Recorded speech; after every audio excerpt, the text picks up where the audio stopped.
সুপ্রভাত। বৃষ্টিস্নাত সকালে পড়ছি লেবাননের কবি তাগরিদ আবদেলালের কবিতা।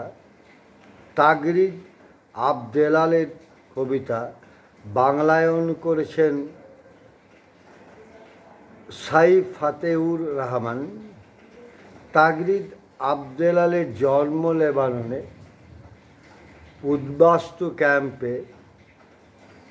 কবি, প্রাবন্ধিক এবং ভিজুয়াল আর্টিস্ট তিনি।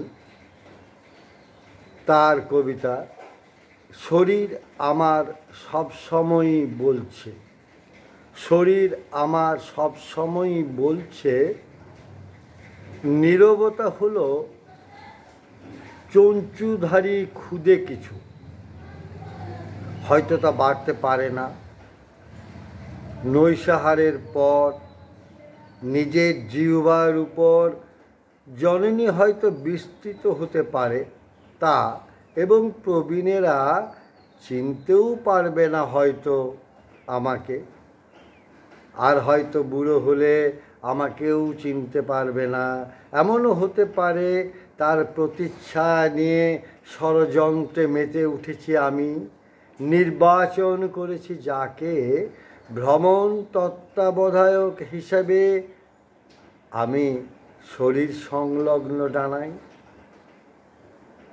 নীরবতা ছোটে না খরগোশের সাথে, অথবা আবাসী নয় সে কচ্ছপের খোলসে।